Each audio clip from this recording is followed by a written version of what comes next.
I always thought that the pity city thing was a pretty cool thing to do, right? They were just big gross guys, and you would imagine that they smelled, and why not use it? Yeah, I hit my daughter with a pity city in the pool once. Yeah, that would be. Now there you go. She goes to spray and she sprays Stevie. She worked the spray too. Should have And then shown goes that. to the top rope barefoot, but in stockings and a Uh huh. evening gown dress, and down she comes with a big splash, Uh huh. accidentally on Buckeye. Uh huh. And then And Sags gets the pit ready, and bam, there it is. Dude, I mean, she really went in there. oh, and then, Wow, how about that? that probably helped that match get those 2.5 stars. I Best think. best match on the show. Still to come, we've got Mr. T and Kevin Sullivan. Yeah. So here, let me ask you this: as we're talking about matches, and I've thought about this a lot, and now would be a good time to bring it up. And our listeners or viewers who are watching us right now can chime in as well. What makes a match? Oh, good God! Do you see what's happening right here? Yeah, I We do. got a plug for the WCW hotline where they're talking Yeah. about backstage access. We Yes. see Jimmy Hart holding the big gold belt, Yeah. Hulk Hogan cutting a promo, staring down the barrel of the camera, and holding And the microphone, don't say his name. wearing a tuxedo jacket but Yeah. khaki pants. That Mm, threw me off. yeah. So anyway, so what defines a 5 star match in your opinion? Is it a good wrestling match? Is it a match with a lot of spectacular moves like top rope, moonsaults, shooting star press, table shots, a lot of spectacular, what we would call, I don't know, stunts, let's say? Is it just a good mat wrestling? Is it a good story?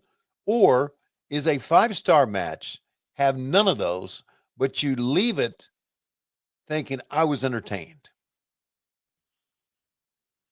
So that's my question, and because I think, and right now we're watching Sting get an award from Bill Apter, and And they spared no expense on those awards, either those plaques. yeah, Most popular wrestler of the year, no right, surprise. Sting sans face paint yeah, with the blonde hair spiked up a little bit, not a yeah, flat top, but spiked up a little bit. What do you think of right. those sunglasses he's sporting? That's pretty cool. That's like I don't know Some how to describe. fashion shit right there. That's some Yeah, Brian Pillman shit. yeah, that is, man. Yeah, Got the S- black leather jacket on, the black t-shirt. yeah, Yeah, I'm interested in hearing from our studio audience today. What do you yeah, guys think makes a 5-star match? yeah, As we're about to hear from Mean Gene Okerlund, yeah, who's holding the stick for yeah, Sting, who's now ready to roll in yeah. the very colorful paint. What do you think Sting is saying here, Tony? Well, Gina said, coming up later on tonight, I have no idea what it is because this is Tony Schiavone using my voice, but you can call 1-900-909-9900 right now, and we will let you know whether Sting wipes from front to back or back to front. Sting, I got a question for you. Washlet or toilet paper made by Adam DeMuy? Well, let me tell you something, Gene. I use them both. I first of all start with the toilet paper by Adam DeBoy, and I wipe, that is, back to front, and then I'd use the washlet.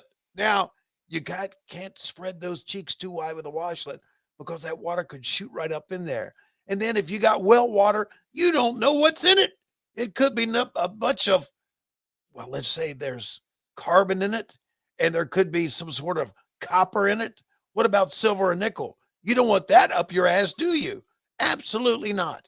So let me say this: you need to use both, but make sure, Gene, that the asshole's clenched. Woo! Before it's over with. Get out of here.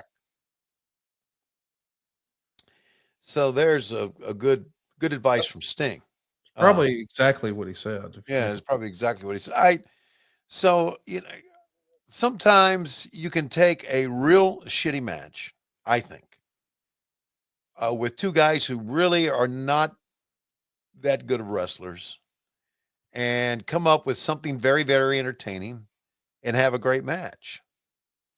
Or you can take two guys who are not the greatest workers in the world and come up with a great match.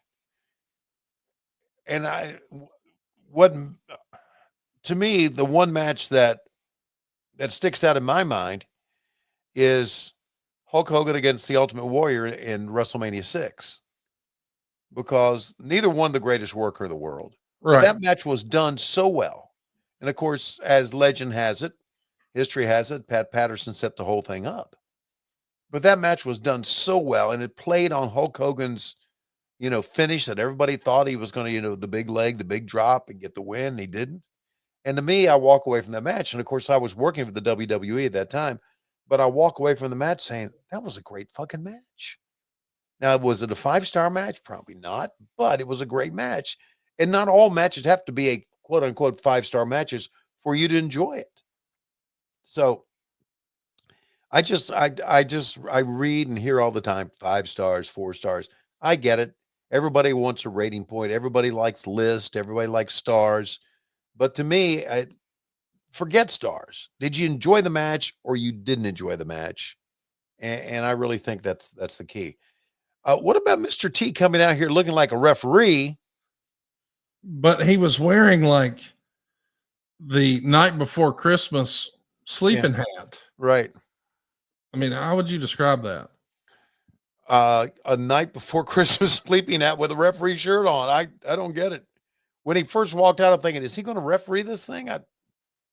I'm not sure.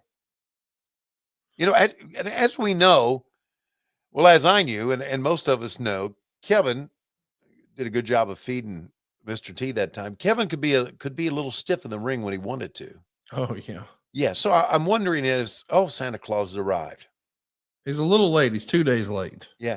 Is this Dave Sullivan? I believe it's Dave. It is. Right. Dave's coming out. And of course, we're going to show Dave and not show the match. Well, it's Mr. T wrestling. Right. I mean, if you can call it that. This is some campy, cartoony bullshit. Not the best. Right. I don't know what, I mean, it got a dud rating, so it's a long way from 5 stars. But Coach Rosie says a 5-star match for me is one that ends a long story with a great ending that makes my heart full of joy. Okay. So, Rajiv says a combination of a great story and a solid match is 5 stars to me. Jason Taylor says, tell a great story, good violence, believable. The CM Punk Drew McIntyre Hell in a Cell match was 5 stars all the way. I agree with him. I don't know that you saw that this summer, or maybe it was this fall. I did. But they had a Hell in a Cell match, Drew McIntyre and CM Punk. Dude, it's probably the match of the year. It was one that I had to be in Huntsville. I was driving home to Gunnersville, and on the way, I realized, oh man, the show's on. So I fire it up. I've got it playing in my car on the way, so I'm kind of hearing it and seeing it at red lights. But when I get to the house, I sat in the garage for 20 minutes and finished it on my phone. Like, oh man, I can't believe they got me, but they got me. I'm into it. I think CM Punk and Drew McIntyre, that's a 5-star for me this year. So it was a good story there as well. Great story. Adam DeMoy has a suggestion that I know you personally will love. A 5-star match is any match that involves Disco Inferno. I agree. That is, if your rating point is 1 to 100. Okay.